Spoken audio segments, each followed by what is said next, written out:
Oi, boa noite, pessoal, tudo bem? Hoje nós estamos fazendo meio que um experimento, né? Acabamos de encerrar uma série e agora, porque a nossa igreja é uma igreja de aprendizagem, a gente não vem para o culto, escuta uma palavra, vai embora e esquece e nunca pensa mais. Pelo menos, tomara que não. Então, o que nós gostaríamos de começar a fazer é nos finais das séries, uma série de um estudo igual Páscoa, às vezes o Natal também, para ter um culto que é um pouco mais informal, que a gente vai ter basicamente um bate-papo sobre a série que acabamos de encerrar. Então é o momento de nós refletirmos juntos, um behind the scenes, talvez, com os pastores, né, que eles aprenderam, que talvez não conseguiram falar no momento da pregação. E também para tirar dúvidas, se vocês tiverem perguntas, alguma coisa assim também, pode levantar, vamos conversar. Mas é o momento para nós refletirmos juntos sobre essa série que passou e nos preparar para a próxima. Né? É uma coisa que nós sempre fazemos também, o pastor Jordan, quando ele monta a série, ele já monta todas as passagens que vamos conversar, vamos ensinar, né, ao longo da série. E toda semana a gente lança uma arte linda, né? Obrigada, muito bem feita, e já vem muitas vezes um trecho, né? Tem esse vídeo, não é? Então já dá para vocês, assim que receberem essa arte, vocês sabem qual que vai ser o sermão do próximo domingo, vocês podem já começar a ler e estudar, já pensa, já se prepara para poder aprender juntos, né? Porque a nossa igreja, como eu falei, é uma igreja de aprendizagem. Então vamos começar só relembrando qual foi a série que nós acabamos de fazer, porque tem algumas pessoas que faltaram, foi um tempo, uns 7 semanas, então nós conversamos sobre a Páscoa, desde o início da Semana Santa, com a entrada triunfal, até Jesus na estrada de Emaús, com os discípulos, ele apareceu para eles depois da ressurreição. Então foi uma vida bem completa, né, dos eventos da Páscoa. O tema da série, não sei se vocês prestem muita atenção nisso, mas o tema da série foi a cruz e a coroa, como a Páscoa revela o amor de Deus pela humanidade.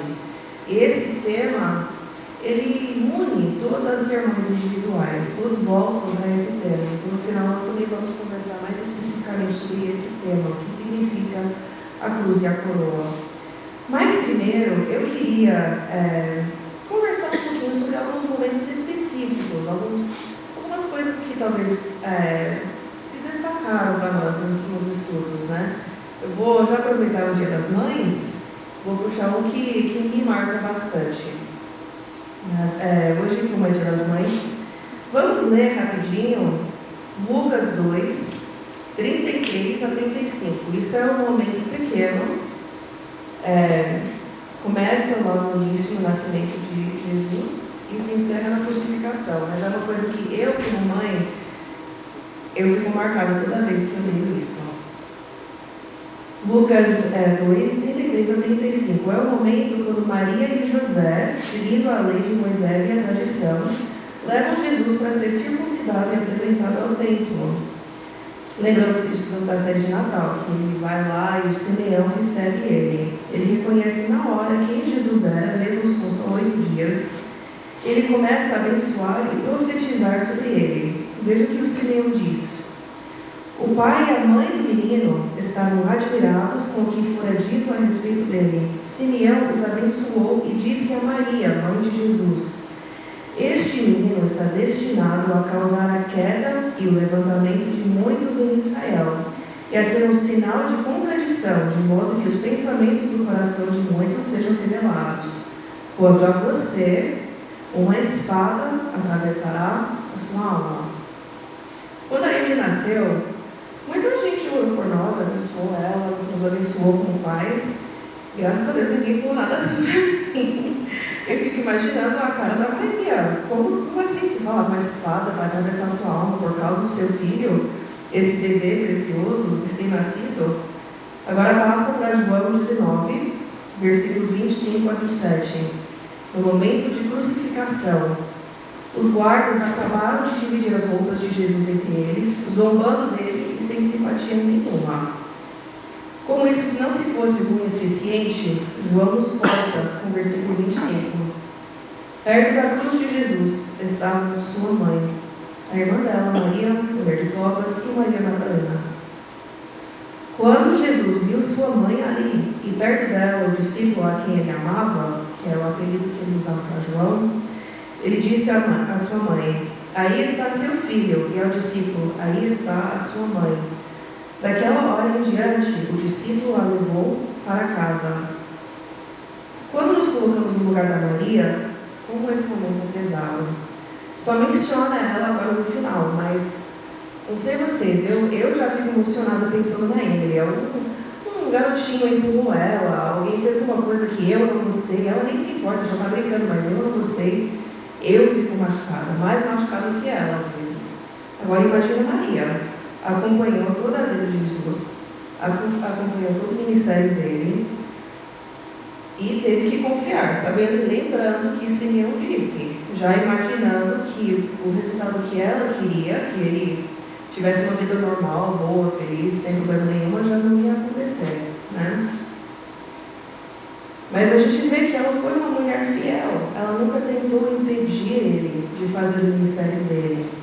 Ele estava lá, imagino que ela orava muito por ele, bem como nós oramos por nossos filhos. E nesse momento tão terrível de sofrimento, ver o seu filho sofrer como nenhum pai deveria ver o seu filho sofrer, ela tinha que, o quê? Confiar em Deus. Que Deus estava em controle. Para mim, não sei vocês, para mim é muito mais fácil, não é fácil, mas é mais fácil confiar em Deus com a minha vida do que a vida com as pessoas que eu amo. Os meus pais, o marido, minha filha. Porque será que Deus sabe cuidar deles tão bem quanto eu?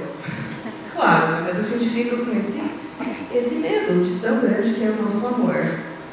Então eu fico pensando na Maria, como ela se sentiu nesse momento. E uma coisa tão bela, Jesus mesmo, nesse momento de dor, ele vê ela e ele se preocupa com ela, mesmo morrendo, pendurado numa cruz, ele se preocupa com ela.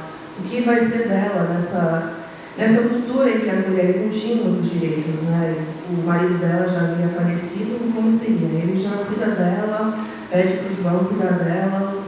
Esse é um momento que me marca bastante, mas por si só uma frase é fácil a gente pular. Então, como é Dia das Mães, eu queria chamar a atenção para esse momento. Agora, eu queria saber, não sei se vocês, como mães, têm comentários dessa parte, mas o que tem te impactado nessa série? Que você estudou, algum momento, personagem? Podem compartilhar conosco.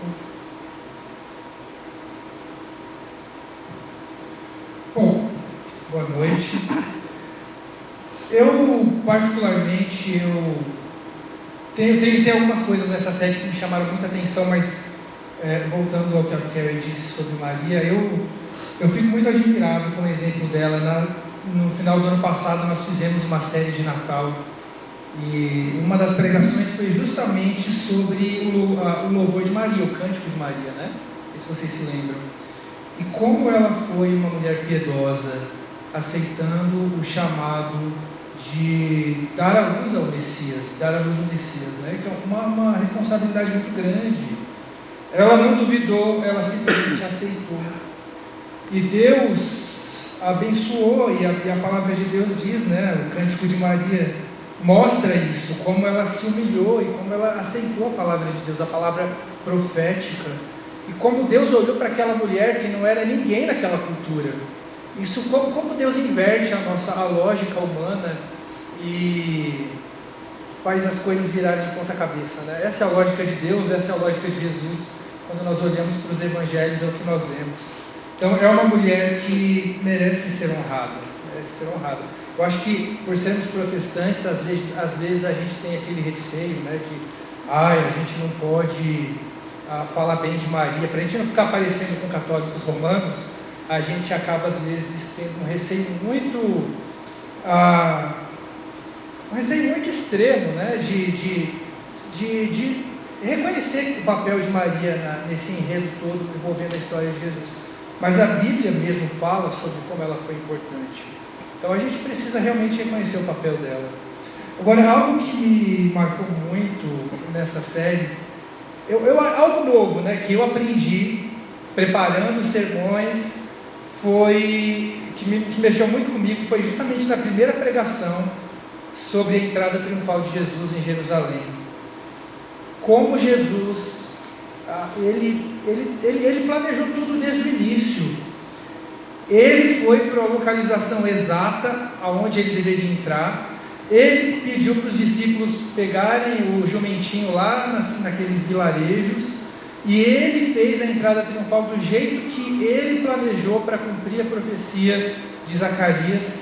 Mas o que mais impactou foi a maneira como ele entrou pelo portão leste para cumprir a profecia de Ezequiel 10 e 11 e 43 também, né? Ezequiel 10 e 11 diziam que a glória, Ezequiel tinha uma visão da glória do templo saindo.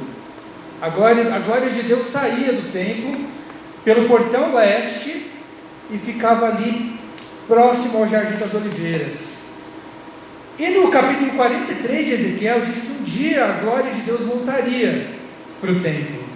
E quando Jesus faz a entrada triunfal, ele entra em Jerusalém pelo portão leste, que é por onde a glória de Deus voltaria. Então ele entra pelo portão leste e logo em seguida ele vai até o templo expulsar os mercadores de lá. Então as conexões são muito profundas e significativas. Nós temos Jesus representando a glória de Deus, a Shekinah de Deus, voltando para o templo, e ele expulsando toda a idolatria de lá, que era justamente o motivo que a glória de Deus tinha saído nos tempos de Ezequiel. Então existe uma conexão muito significativa, mostrando que Jesus é a união entre céu e terra, porque esse era o papel do templo, representava a união entre o céu e a terra, onde os homens podiam encontrar Deus. Só que agora o templo não tem mais aquela mesma significância, porque Jesus é o Deus encarnado. Jesus agora é o próprio templo, porque Ele é o Deus encarnado, né? Por isso que Ele diz que em 3 dias eu derrubarei esse templo e construirei outro. Ele estava falando dele mesmo. Então Jesus é essa união entre céu e terra. Isso para mim foi muito impactante quando eu estava preparando esses sermões, descobri essas coisas novas na Bíblia, sabe? Quando a gente realmente emerge nas Escrituras, não fazer uma leitura superficial, mas realmente estudar, a gente descobre muitas coisas novas, e descobre que a Bíblia não é uma coletânea de histórias separadas, mas tudo tem um sentido, sabe? Tudo apontando para Jesus. Então isso foi muito impactante. Acho que nessa mensagem do Jonas sobre a entrada triunfal, acho que o que marcou, assim, o que me chamou muita atenção, não sei quando vocês lembram, eu vou fazer uma abordagem mais aplicativa, que o Jonathan já cumpriu bem, quando ele traz o desafio para nós que Jesus nós temos criado, né? Que Jesus nós temos adorado, né? Eu acho que é muito interessante essa aplicação, porque a gente olha Jesus, o modus operandi dele aqui na terra foi humilde, foi de forma humilde. Não chegou como um líder religioso de impacto, ele chegou de forma humilde, como um de nós, se conectando com aqueles menos favorecidos de uma forma muito forte, assim como conectando com os outros, mas preocupado com aqueles que estão em condições de riscos, e essa atitude humilde, que nós estamos falando do próprio Deus, que não precisava fazer isso. Ele é Deus, Ele é o Criador, dono de tudo. Estamos aqui porque Deus um dia disse: haja luz. Se Ele não tivesse dito essas palavras, nós não estaríamos aqui. E Ele decide vir se tornar um de nós de forma humilde. Eu acho assim, numa sociedade que a gente vive hoje, onde celebridades é o foco da atenção, né? Então você só encontra talvez aquela mensagem que você precisa se ele tiver com tantos seguidores, né? E às vezes você tem ao seu lado uma pessoa humilde que tem uma capacidade, umas palavras que realmente te abençoam. A gente tem uma tendência talvez de não valorizar no mesmo patamar. Então quando você olha para esse momento, Você é chamado a uma reflexão. Que vida eu quero ter? Eu quero ter uma vida na luz, né? Está aqui. Ou eu quero viver de forma humilde, servindo meus irmãos? Então acho que isso foi algo muito forte. E eu acho que para a nossa igreja, que nós somos uma comunidade pequena, um povo que se ama, quem está aqui se ama, entendeu? E que a gente, esse desejo de se preocupar um mais com o outro, servir, eu acho que isso foi muito importante, porque isso cria. Que Jesus você está criando na sua mente? Que Jesus que você ama? Você está criando um Jesus de acordo com aquilo que você quer, ou realmente o Jesus da palavra de Deus? Então acho que esse foi o grande ponto. E eu acho que em termos de Maria, eu acho que o que é muito forte quando a gente pensa em Maria, porque a gente tem a tendência, e principalmente em igrejas, a gente tem a tendência de fugir de temas difíceis, né? E Maria é um deles, porque Maria, como o Jonas falou, a Igreja Católica avança um passo a mais que não tem nas Escrituras, que ela é redentora, ela não é redentora, mas até esse passo ela deve ser honrada, porque o que ela fez é algo fora do comum, né? Se submeteu, viveu a vontade de Deus em uma situação muito difícil, mas porque a gente tem medo de entrar no último passo, a gente não fala. Então a gente não fala de Maria, mas eu gostei da abordagem tanto da Carrie como do John, dessa exaltação, não a nível de Deus, não é esse tipo de exaltação que, como o Jonathan colocou, mas essa honra, né? Honra, talvez a palavra adequada.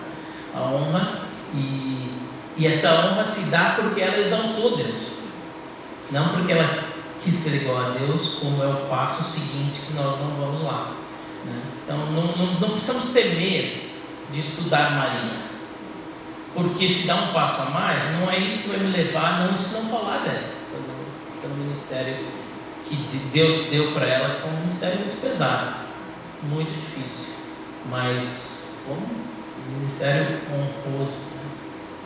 Acho que foi isso. Eu acho que isso me faz pensar, nos evangelhos está escrito no final que Jesus fez muitas outras coisas, tantas coisas que nem em todos os livros do mundo teria espaço suficiente para incluir tudo que Jesus fez no seu ministério na Terra. Então pensa bem, a gente tem um livro, a Bíblia, é um livro limitado, mas tudo que está aí foi escolhido por Deus para nós podermos ter acesso. Então não há nenhuma pessoa na Bíblia que não tem importância, que não tem significância, né? Não sei vocês, mas às vezes eu tenho dificuldade quando chego às genealogias. Às vezes eu até, Isaac, eu fiz, aí eu passo para frente. Mas pensa bem, quantos milhares de anos da Terra, e Deus escolheu colocar o nome dessa pessoa ali. Às vezes ele não explica para nós, mas tem importância, não tem ninguém insignificante na Bíblia. Então, essa linha, a gente está no momento mais crítico do Novo Testamento, vamos parar tudo e falar sobre a mãe de Jesus. Isso aí é chocante, é importante. Então, a gente não pode, claro, levar ao nível que alguns levam, mas para realmente não deixar passar despercebido também, né? Tem uma riqueza tão profunda da Bíblia. Eu pelo menos, eu cresci na igreja, então tem horas que eu estou lendo a Bíblia e eu acabo só passando para frente, já li, já sei, tá bom, eu não dou a devida atenção. Mas se você parar e olhar e ler, estudar, ver os comentários, você puxa riquezas, igual a glória de Jesus entrando pelo leste. Eu não imaginava, não conhecia nada disso, porque eu não sou judeu, eu não cresci nessa cultura, com toda essa história, mas os judeus, com certeza, eles sabiam disso tudo. O que me leva para a próxima parte, que é essa ideia de que, Jesus, durante o seu ministério, ele nunca se declarou Deus. Nunca se declarou Deus. Nós é que colocamos isso depois, né? É um argumento de vários ateístas e pessoas assim. O Jordan falou uma coisa para mim, quando ele estava fazendo o preparo para o estudo da entrada triunfal, que acabou comigo. uma dúvida que eu sempre tive, mas que eu não sei por qual motivo não fui atrás. Por que Jesus, nos seus milagres, até um certo ponto falou, não conte para ninguém, não fale para ninguém, não, sabe, vai, volta lá para sua casa, mas não fale o que aconteceu, quem fez o que foi. Eu sempre achei isso muito estranho. Porque Jesus não está aí para justamente se declarar. Chega no momento da entrada triunfal. Agora não é mais questão de não conta para ninguém. Agora ele está entrando com tudo. E Jonathan me ajudou a entender, durante aquela semana, a gente fica conversando sobre o sermão que ele está preparando, né? Ele comentou que justamente por causa de ser uma declaração divina, Jesus sabia exatamente o que ele estava dizendo, ele sabia que assim que ele falasse, ou se apresentasse, eles iam querer matar ele. Por questão de blasfêmia, que justamente a punição é a morte. Então, o fato de eles responderem tão rápido, significa que eles entendiam exatamente o que ele estava dizendo. Ele usa a frase, eu em mim, eu sou quem eu sou. Sabe quem mais falou essa frase? Deus. No arbusto, no Antigo Testamento, quando Moisés pergunta, o que eu vou dizer aquilo que me mandou? Deus fala, eu em mim, eu sou quem eu sou. Esse é o nome santo de Deus. Então, se você achar que Jesus nunca se declarou Deus, você tem que ler novamente o Novo Testamento. Tanto é que os sacerdotes e todos que foram criados na tradição judaica entenderam na hora o que ele estava dizendo e ficaram extremamente ofendidos. Isso realmente é muito interessante, né? Os teólogos chamam isso de o segredo messiânico. Jesus ele é muito críptico, né? Em inglês é cryptic, né? Não sei se eu estou usando correspondência exata em português, mas é críptico. Ele tenta se esconder a identidade dele para um público mais amplo. Ele revela aos poucos ali para os seus discípulos, para as pessoas mais próximas, mas ele é um pouco mais secretivo, né? Fica mais em segredo ali, porque existe um momento certo para ele declarar publicamente quem ele é. Porque ele sabe que a partir do momento que as pessoas souberem quem ele é, aquilo vai causar um grande problema, e ele, a ponto de ele ser morto. Foi isso que aconteceu com ele. Havia pessoas, existem relatos de que na época havia outras pessoas também que faziam declarações políticas assim, audaciosas, e eram mortas por causa disso. E Jesus, ele usava alguns títulos messiânicos para si mesmo. Ele dizia que ele era o filho de Davi, ele dizia que ele era o filho do homem, né? Esse era o principal título que Jesus mais gostava. Ele dizia várias vezes que ele era o filho do homem. Quando Jesus disse que ele era o filho do homem, ele está fazendo uma referência à profecia lá de Daniel, que Daniel, orando, vê alguém como um filho do homem, vindo dos céus, e o seu reinado não teria fim.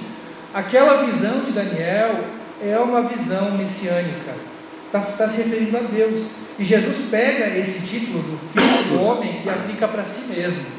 Então, Jesus sabe que a partir do momento em que ele revela a sua identidade ao público, ele vai ser o momento da chegada da sua morte.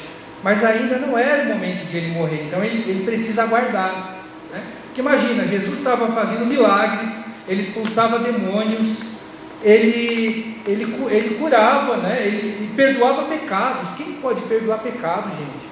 Eu posso perdoar pecado, você pode perdoar pecado, só Deus pode perdoar pecado, mas ele perdoava pecados. Então os fariseus olhavam para aquilo e achavam que era uma blasfêmia.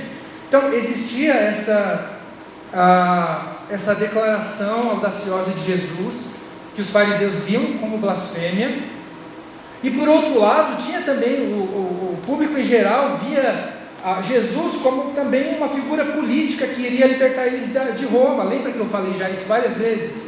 Então, existia de um lado os fariseus, que consideravam aquilo que Jesus falava era uma blasfêmia. Ele mesmo disse, eu sou o que sou, que é uma referência direta ao nome de Deus, lá em Êxodo, está dizendo que é Deus. E aquele momento que ele fala, ele lê o Torá e ele fala, hoje na sua presença essa profecia foi cumprida. É incrível, chocante essa declaração. Jesus faz isso por várias vezes. Então tem esse aspecto dos fariseus se revoltando contra ele, e por outro lado também existe uma preocupação de como os romanos vão olhar para Jesus, né? Porque se existia uma espera messiânica de que o Messias acabaria com o trono de Roma, então os romanos têm que ficar alerta também. Por isso que quando Jesus é crucificado, colocam lá o rei dos judeus, né? Colocam no latim, hebraico e aramaico, esse é o rei dos judeus, uma declaração política. Ele dizendo que ele é o filho de Davi, ele também é outro título messiânico, né? É uma declaração política. Então imagina, se Jesus se revela antes do tempo, ele está dizendo que ele é Deus para os fariseus, e ele está dizendo para Roma que ele é a autoridade política que vai tirar eles do poder, que era justamente a espera messiânica daquela época. Vou fazer uma pergunta. Eu tinha a sensação que durante toda a história de Jesus, quando eu leio, que esse sentimento dele de não falar para não ser morto, enfim, isso era mais no final da jornada dele. Essa era a minha sensação, de que mais no começo nem ele entendia muito aonde isso ia chegar, e que era mais uma questão de humildade da parte dele. Eu não sei se eu estou errada nisso, baseado na sua explicação, mas quando eu começo a ler, parece que durante o começo da jornada dele, ele não sabe bem ao certo qual vai ser esse fim todo da crucificação, de aonde vai chegar esse ministério todo dele, e que durante esse processo ele não é aquela pessoa que quer o palco, ele quer fazer o bem sem a necessidade de expor o palco, entende? Então eu não sei se existiu esse momento ou não, sempre foi muito consciente o fim que ele teria para ele mesmo, e todo o processo foi, não, eu não vou falar porque eu sei aonde vai chegar. É uma boa pergunta. Bom, desde o início, Jesus sabia que ele era o Filho de Deus. Desde o batismo dele, aliás, é a pregação da semana que vem, né? O batismo de Jesus. A gente vê que no... Oi? Até antes, quando ele tinha 12 anos e se afastou da sua família, igual qualquer adolescente, né? Onde ele foi ao templo, eu estou na casa do meu pai. Então ele já tinha alguma consciência de quem ele era já naquele momento. Só a Bíblia não explica exatamente como foi essa revelação ao longo da vida dele. Não, sim, é verdade. Tem a infância de Jesus, que justamente ele pregando lá para as autoridades, né? E elas ficavam admiradas com Jesus. E ele faz referência ao Pai e tudo mais. Depois do batismo de Jesus fica muito evidente também o Espírito descendo e a voz do céu declarando: este é meu Filho amado, em quem me comprazo. Então, desde o início, Jesus tinha consciência de qual era o ministério dele. João Batista preparou o caminho para Jesus, dizendo que este é aquele que vai batizar com vocês com água e com fogo, né? Com Espírito e com fogo também, né? Então Jesus sabia, ele tinha consciência já do seu ministério desde o início.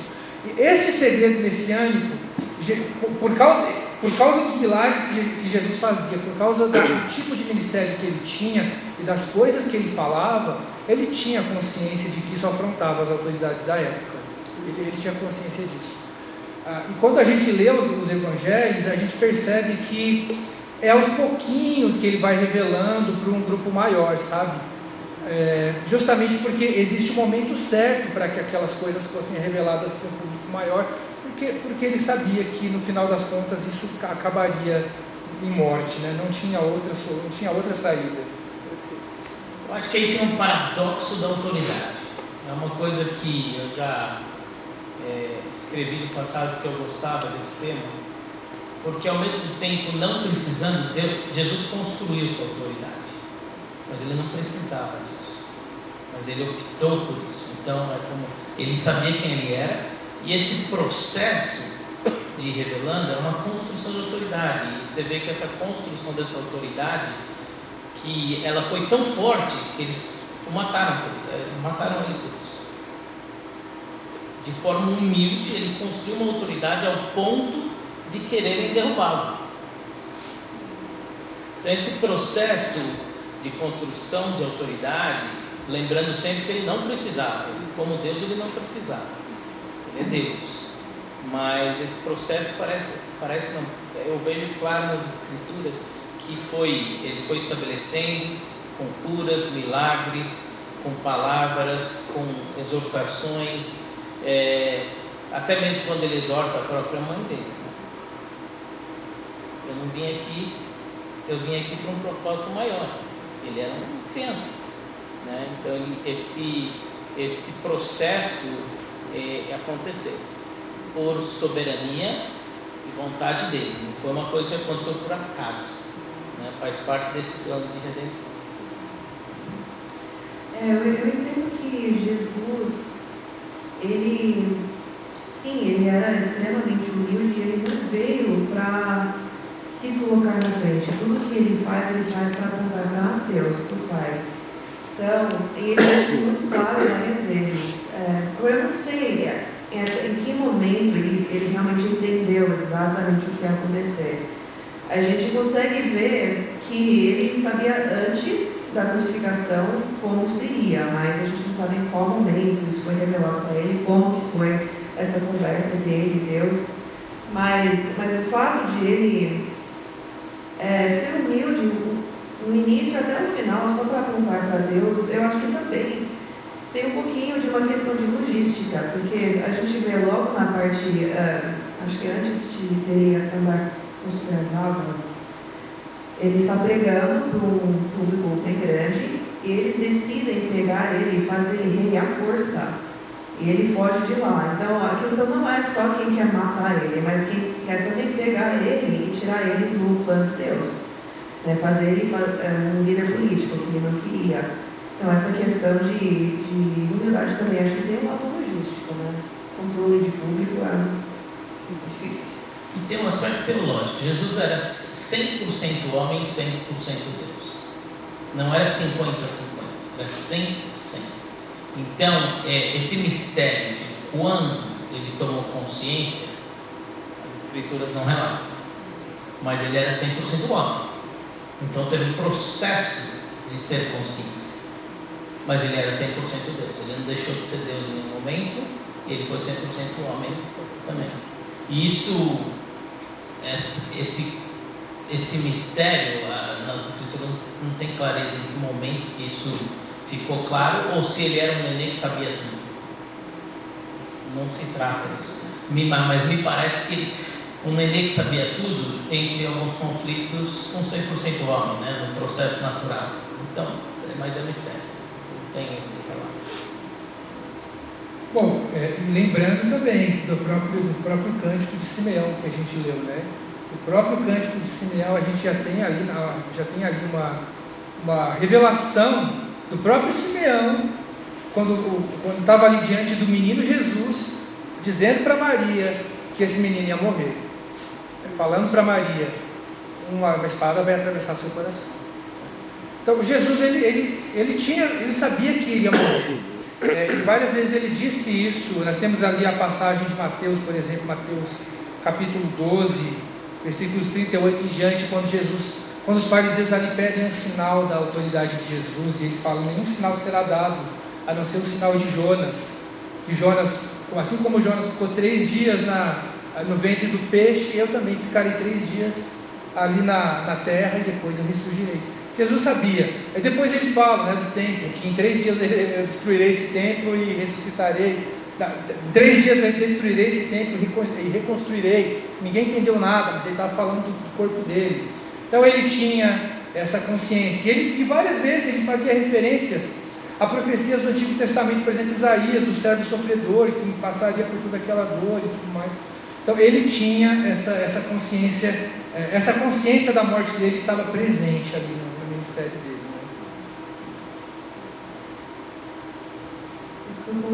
Tem que decidir o que eu faço. Tem uma pergunta que eu quero puxar para você. Você acabou de falar 3 dias algumas vezes, né? O sinal de Jonas, o tempo, 3 dias.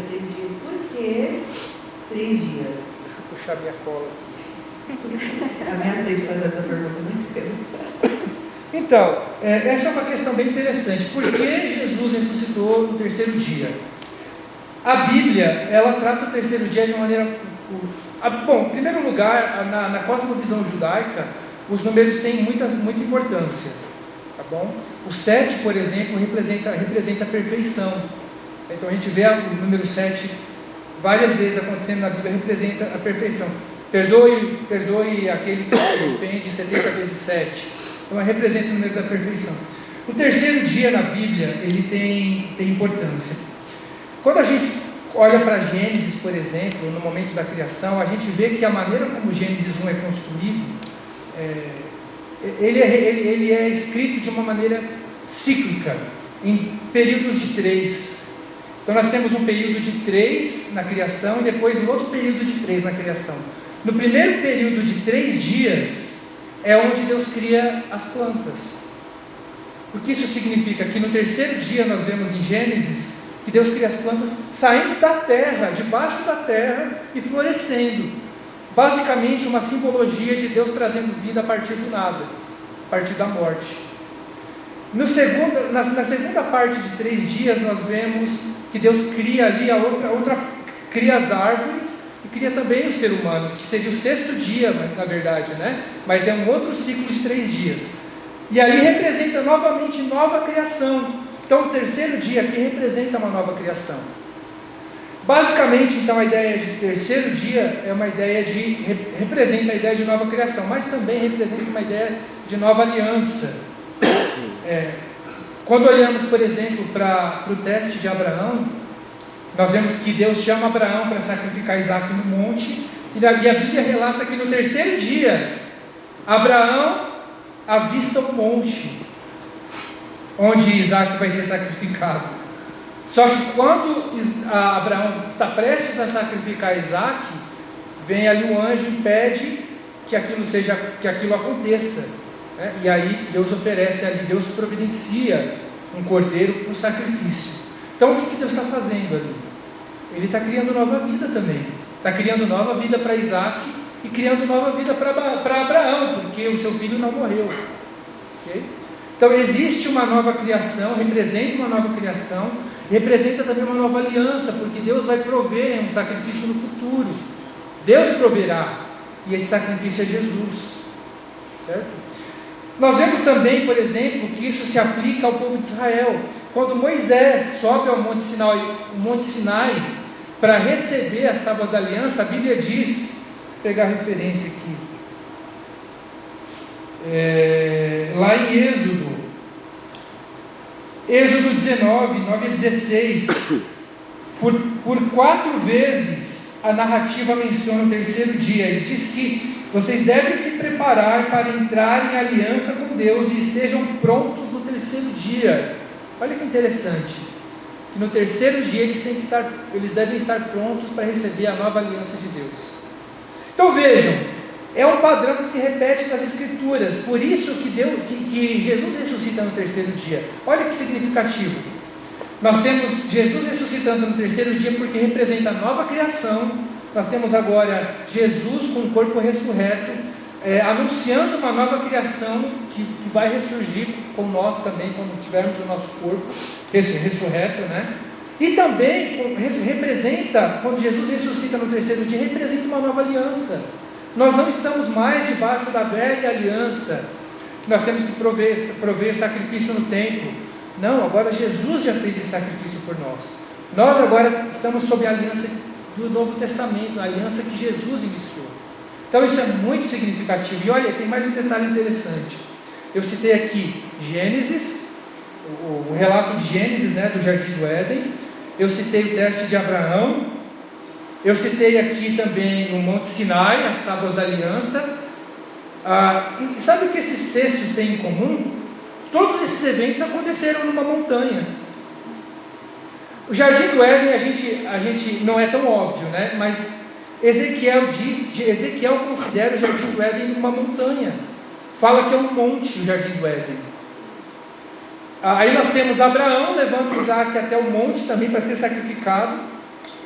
Nós temos Moisés subindo ao monte para receber as tábuas da aliança.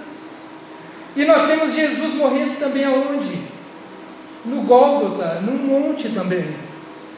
E existe uma conexão entre tudo isso. E Deus está mostrando na sua revelação que sim, existe uma simbologia, todos ligados a um monte, né? E também Jesus sendo ressuscitado no terceiro dia, representando uma nova criação, uma nova aliança. Muito significativo, muito importante. Eu não sei se tudo coberto, não tem mais a... A gente que mora aqui nas montanhas, né? Eu já fico pensando, o que Deus está fazendo aqui, né? E só uma coisinha que eu esqueci. Às vezes a gente acha que montanha, quando a Bíblia fala de montanha, às vezes a gente acha que é uma montanha como o Pikes Peak. Mas não, quando a Bíblia fala de montanha, pode ser um monte. Bom? Então pode ser algo muito menor do que a gente está achando. Não precisa ser uma montanha gigantesca, é uma montanha média, ou um monte, né? Uma colina. Bom? O Jonathan mencionou o Jardim do Éden. A outra parte que me impacta bastante, que vai vincular com a próxima parte que nós vamos conversar, já começa em Gênesis. Não conversamos tanto durante a série sobre isso, mas é uma coisa que chama bastante atenção. Esse momento começa em Gênesis. A gente não tem muitos detalhes sobre como era a vida de Adão e Eva no jardim. Quanto tempo foi, como foi e tal. Parece que Deus caminhava e conversava com eles. Eles tinham um relacionamento face a face com Deus.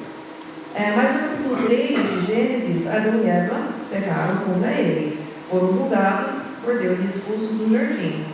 Mas mesmo em nosso pecado, e sendo expulsos do jardim, não sei se vocês se lembram, aqui eu não coloquei o versículo, mas Deus coloca um anjo na entrada do jardim do Éden para bloquear, um anjo com espada, andando de um lado para o outro, para não permitir que ninguém entre. Justamente para evitar que Adão e Eva comessem da árvore de vida e ficassem vivos para sempre no pecado. Então, tem esse anjo agora bloqueando o acesso direto que eles tinham com Deus, que até então eles tinham todo dia. Agora vamos para Êxodo 26. É uma lista longa de instruções, de arquitetura. É muito confuso e muito longo, mas se você prestar atenção e estudar, você pode ver que Deus está dando uma instrução de como construir o tabernáculo. O tabernáculo é o lugar que Deus, mesmo na sua santidade e nós no nosso pecado, Ele insiste em habitar conosco. Mas Ele tem que nos proteger e se proteger do nosso pecado também. Não podemos ficar juntos, porque pela santidade dele nós não sobreviveríamos. Então a maneira de Ele habitar conosco naquele contexto foi a construção do tabernáculo, com várias cortinas que separavam as áreas diferentes do tabernáculo. E o lugar mais interior, chamado Lugar Santíssimo, onde se guardava a Arca da Aliança. Hebreus 9, 7 nos diz: no entanto, somente o sumo sacerdote entrava no Lugar Santíssimo, apenas uma vez por ano, e nunca sem apresentar o sangue do sacrifício que ele oferecia por si mesmo e pelos pecados que o povo havia cometido por ignorância. Então havia uma cortina gigante, está tudo descrito com linho de púrpura, com desenhos de querubins, que são anjos, dividindo, separando esse espaço. Então não se passava por essa cortina sem ser o sumo sacerdote, e isso só uma vez por ano, com os rituais corretos. E mesmo assim, os seus vestes, os vestes do sumo sacerdote, tinham sinos na parte de baixo, e não está na Bíblia isso, mas algumas tradições dizem que eles até amarravam uma corda no pé do sumo sacerdote para poder puxar ele, caso ele morresse lá dentro, perante a santidade de Deus, de tão santo que é Deus. Vai que havia um pecado que o sacerdote não tinha confessado, alguma coisa ele tivesse levado aquele pecado lá dentro, já era. Então, para você entender, o nosso acesso a Deus nesse momento era extremamente imediato, né? Separado. Agora vamos olhar Mateus 27, 45 a 54. Esse é o momento da crucificação. Houve trevas sobre toda a terra do meio-dia até as 3 horas da tarde. Por volta das 3 horas da tarde, Jesus, já na cruz, bradou em alta voz: meu Deus, por que me abandonaste? Jesus, então, bradando novamente em alta voz, entregou o seu espírito. Naquele momento, o véu do templo, aquela cortina, rasgou-se em 2 partes, de alto a baixo. A terra tremeu e as rochas se fenderam. Os sepulcros se abriram e os corpos de muitos santos que tinham morrido foram ressuscitados. Estes, saindo dos sepulcros, depois da ressurreição de Jesus, entraram na cidade santa e apareceram a muitos. Quando o centurião e os que com ele vigiavam Jesus viram o terremoto e tudo o que havia acontecido, ficaram aterrorizados e exclamaram: verdadeiramente, este era o Filho de Deus. A cortina que nos separava de Deus, que nós mesmos construímos no Jardim do Éden, foi rasgada, completamente rasgada, causou até um terremoto, de tão forte foi o impacto do momento da morte de Jesus. O autor de Hebreus coloca em capítulo 10, versículo 19: portanto, irmãos, agora temos plena confiança para entrar no lugar santíssimo pelo sangue de Jesus, por um novo e vivo caminho que Ele nos abriu por meio do véu, isto é, do seu corpo. Também temos um grande sacerdote sobre a casa de Deus, que agora é Jesus. Assim, aproximemo-nos de Deus com um coração sincero e com plena convicção de fé, porque nosso coração foi purificado de uma consciência má e o nosso corpo lavado com água pura. Então, hoje, nós temos acesso completo a Deus. O Criador, o Mestre do universo inteiro se importa conosco e nós podemos conversar diretamente com Ele, sem acender vela, sem oferecer não sei lá o que, só chegar e conversar. E eu não sei vocês, mas às vezes eu não dou isso o devido valor. Às vezes eu não valorizo. Eu estou no carro, ai, Deus me ajuda a chegar na hora. Ok, tá válido, mas também é o Mestre e Criador do Universo, o Santíssimo, que eu tenho acesso por causa da morte e sacrifício do seu Filho. Podemos levar um pouquinho mais a sério, entender a proximidade que nós temos agora com Deus. Deus que nos chama do nosso Pai, que usa a imagem de pai, de mãe para nos acolher, para nos abraçar e segurar. Então, é um acesso que acho que as outras religiões não têm com seus deuses.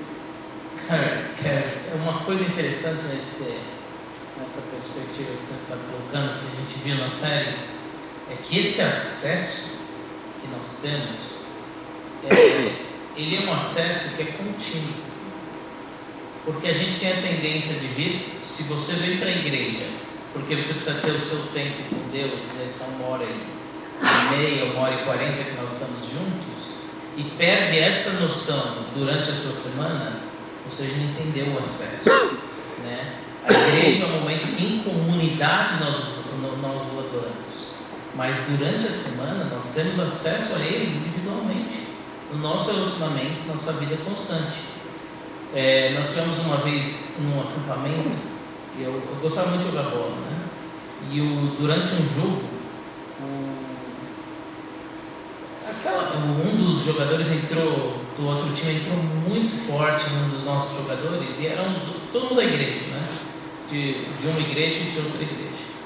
E aí o juiz falou assim: devagar, joga firme, não tem problema jogar futebol firme, mas o que você fez passou do limite, né? Você é um cristão. Não, domingo é uma coisa, futebol é outra coisa. Você está entendendo? Então, são dois distintos esse relacionamento. Essa cortina só foi cortada, só foi rasgada no domingo, dentro do horário do culto. Não, esse relacionamento ele é constante. Você vive para Ele e por Ele, né? Isso que você mencionou realmente é muito significativo, né? Para nós que somos cristãos, saber que nós temos hoje direto acesso ao Pai, direto acesso ao trono de Deus, né?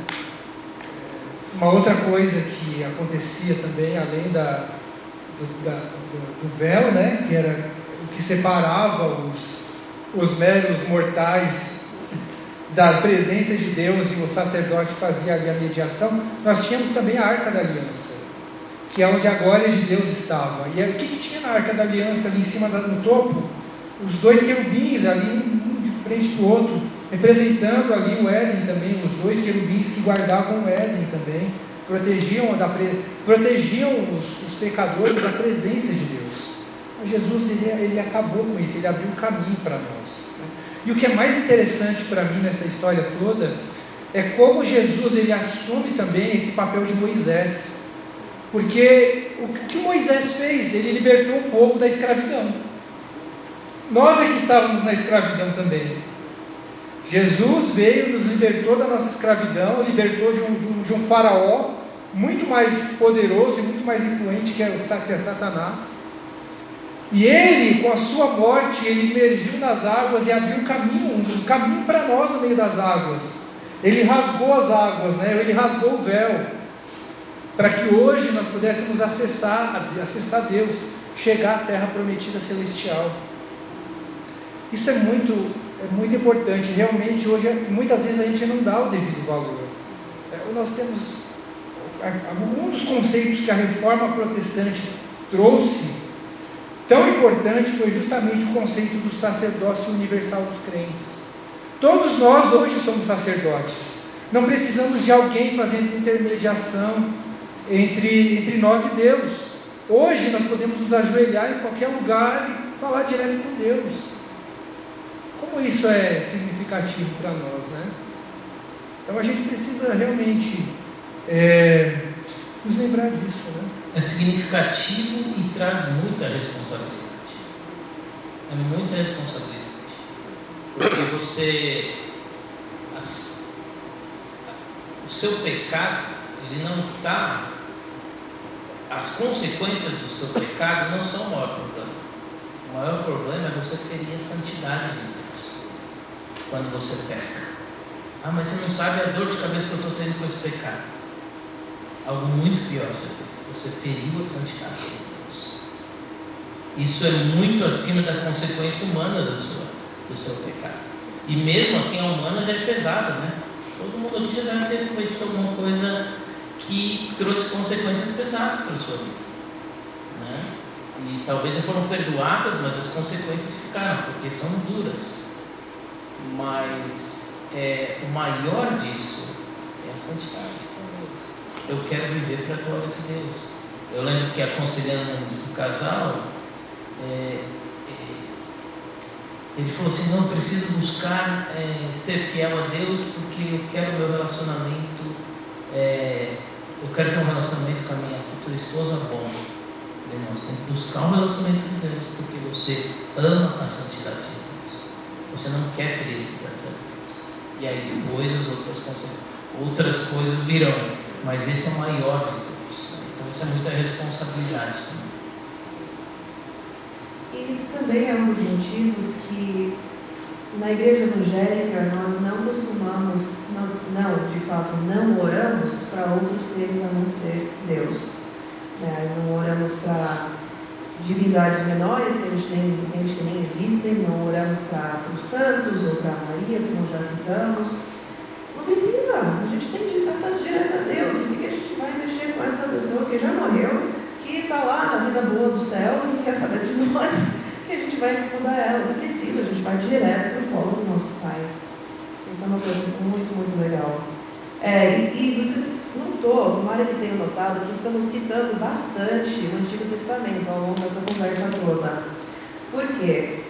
Porque a Páscoa, a morte e ressurreição de Jesus, não é uma coisa que surgiu do nada, que foi uma surpresa. Que Deus estava lá no céu torcendo para Adão e Eva não pecaram e ele ficou lá: poxa, e agora? O que eu vou fazer? Eles fizeram, não era para fazer. Não, Deus é soberano e onisciente. Ele está fora do tempo, ele sabe de todas as coisas e já tem um plano, já muito antes de nós existirmos para as nossas vidas. A gente pode ver até do início de Gênesis até o fim do Apocalipse, esse plano já é emoção. Não tem nada que pega Deus por surpresa. Isso tem inclusive esse vai ser um dos textos que a gente vai pregar na próxima série. Mas em Atos capítulo 2, versículos 22 em diante, que é o sermão de Pedro, logo após Pentecostes, que ele está ali pregando ali para aquela multidão de judeus, né? Ele diz bem assim, capítulo 2, versículo 22: povo de Israel, escute, Deus aprovou publicamente Jesus, o Nazareno, ao realizar milagres, maravilhas e sinais por meio dele. Como vocês bem sabem, ele foi entregue conforme o plano pré-estabelecido por Deus e seu conhecimento prévio daquilo que aconteceria. Com a ajuda de gentios que desconheciam a lei, vocês o pregaram na cruz e o mataram, mas Deus o ressuscitou, libertando-o dos horrores da morte, pois ela não pôde mantê-lo sob seu domínio. Então, a morte de Jesus, Deus sabia que isso ia acontecer, né? Mas é tão interessante isso. Deus sabia que Jesus precisaria morrer para resgatar a humanidade, mas ele mesmo sabendo disso, ele sabia disso antes mesmo de criar a gente. Olha que loucura, porque Deus é soberano e Ele é onisciente, Ele sabe de tudo antes mesmo de as coisas acontecerem. Ele sabia que Jesus precisaria morrer por nós antes mesmo da gente ser criado, mas mesmo assim Ele decidiu criar a gente. Ele nos amou tanto, meus irmãos, que Ele mesmo assim decidiu criar um mundo com seres humanos que Ele sabia que, se tivessem liberdade, iam fazer coisa errada, iam introduzir o mal no mundo, e Ele precisaria mandar o seu Filho para morrer por nós. Mesmo assim Ele decidiu criar a gente. Olha que amor inexplicável, amor inexplicável. João 3,16 diz, né? Deus amou tanto o mundo que enviou o seu Filho para nos salvar. Ele nos amou primeiro. O apóstolo João diz lá nas suas epístolas, Ele nos amou primeiro. Como a gente pode responder a isso, né?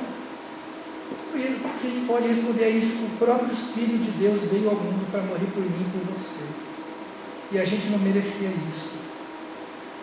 É realmente incrível.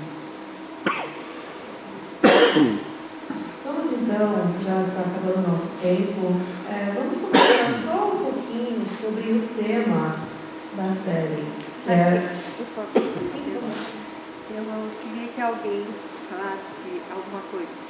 Quando Jesus morreu, ficou 3 dias, né? E algumas Bíblias falam que ele foi até o inferno, pregou lá também. Por que ele fala na cruz pro ladrão: hoje eu vou te encontrar no paraíso, se ele suposto estar lá 3 dias? Como que ele vai estar no paraíso hoje, que era aquela hora, sendo que ele tem que estar ali 3 dias? Eu não queria que alguém falasse alguma coisa. Deixa eu responder essa. Jonathan, deixa mais difícil para mim. Esse é um texto muito difícil, tem várias posições entre os teólogos, os pensadores, né, da Bíblia. O que Jesus foi fazer no inferno, né? Então essa é a discussão, tem várias posições, mas essa aí eu vou segurar porque ele é longo. Talvez outro dia a gente escreve no grupo as posições. No grupo a gente coloca lá, que a Karen vai falar no final, que as dúvidas que ficarem a gente vai colocar no grupo, que é mais longo. A questão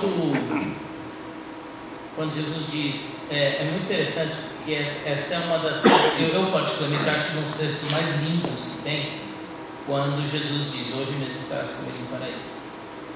Porque se você olhar de uma forma prática, aquele homem só fez mal a vida inteira. Só estava na cruz quem foi muito mal, com exceção de Jesus, que foi condenado de forma injusta.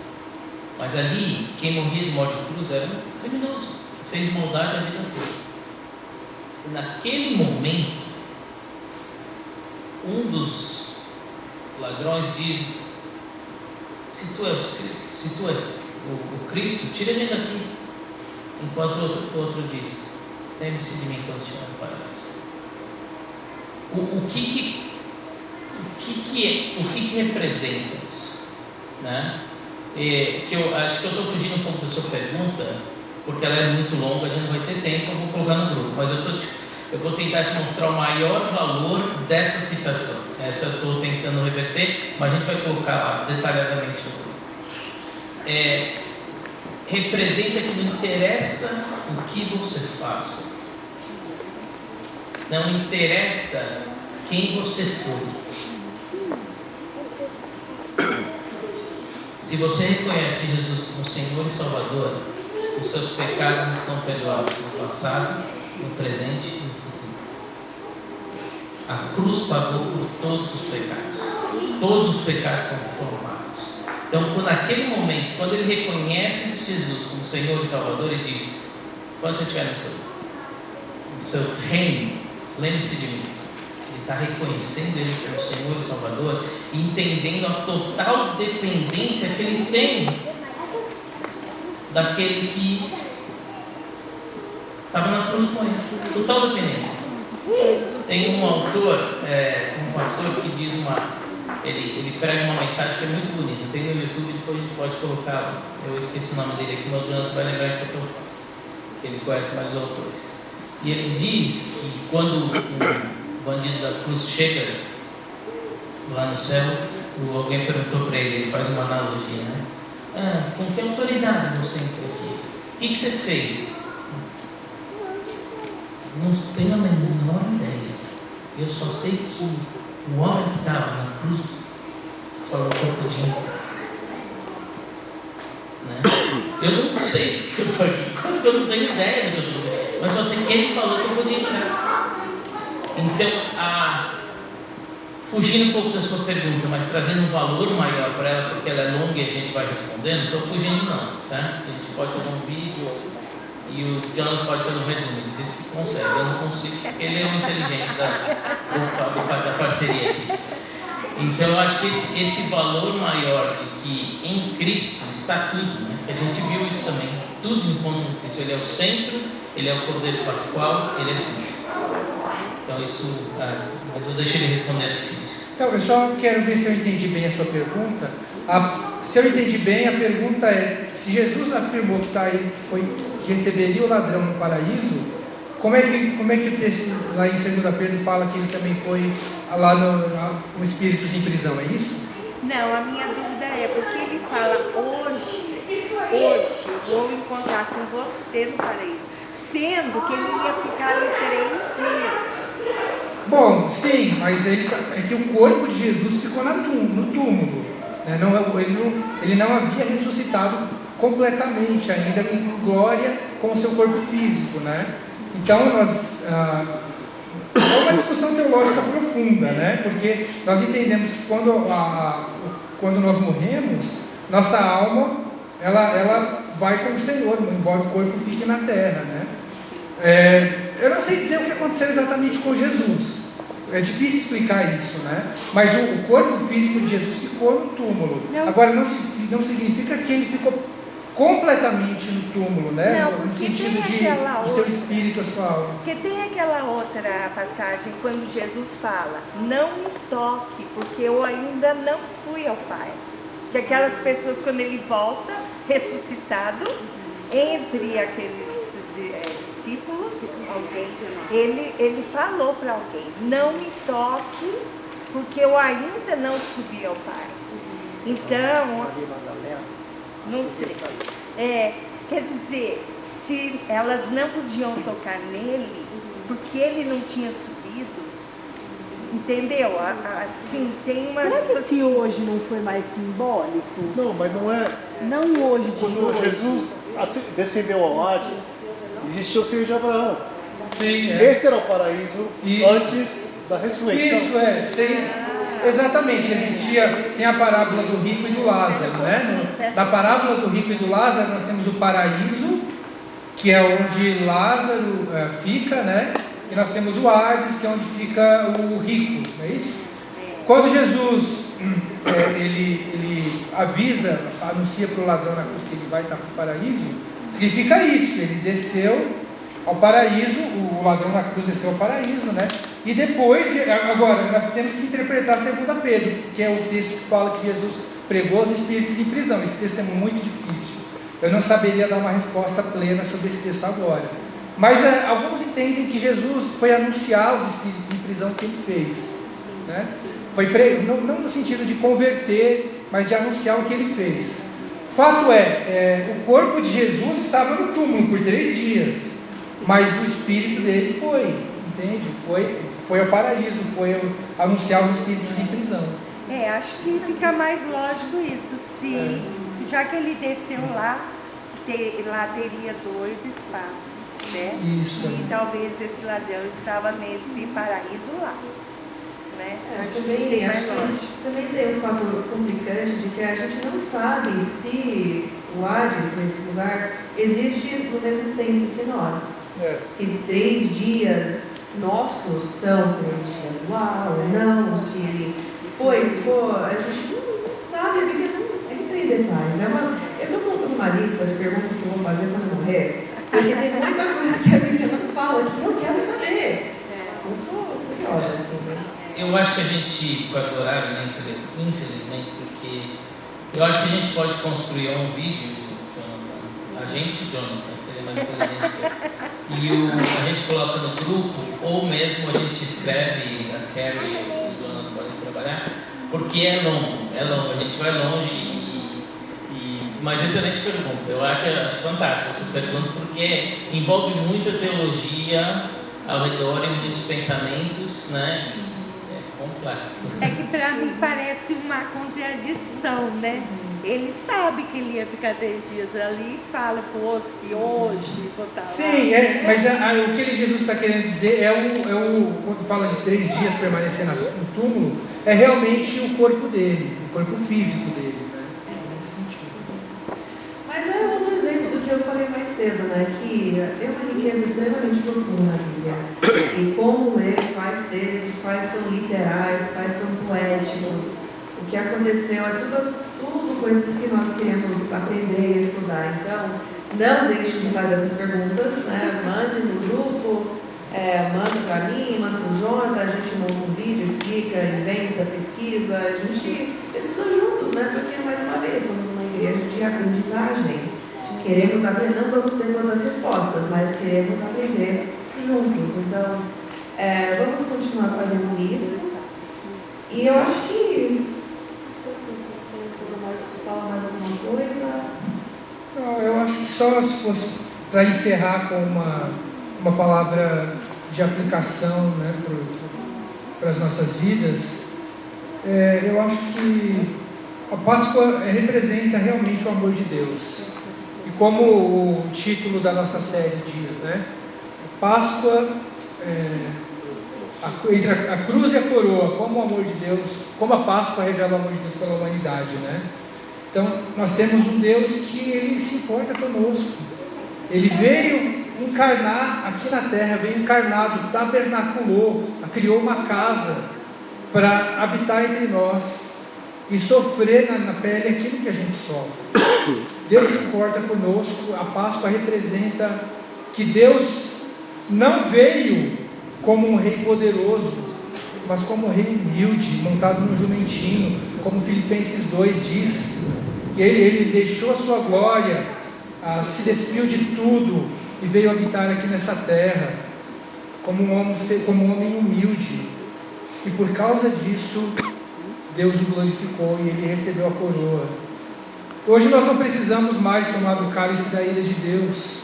Aquele cálice que foi derramado, por exemplo, lá no Êxodo, nos filhos primogênitos do Egito, por causa do sangue do cordeiro que foi passado nas portas. Hoje, nós não precisamos mais tomar desse cálice da ira de Deus, porque Jesus tomou desse cálice. E o único cálice que nós tomamos hoje é o cálice da nova aliança, na Santa Ceia. Essa é uma verdade maravilhosa que nós precisamos guardar nos nossos corações. Vamos orar?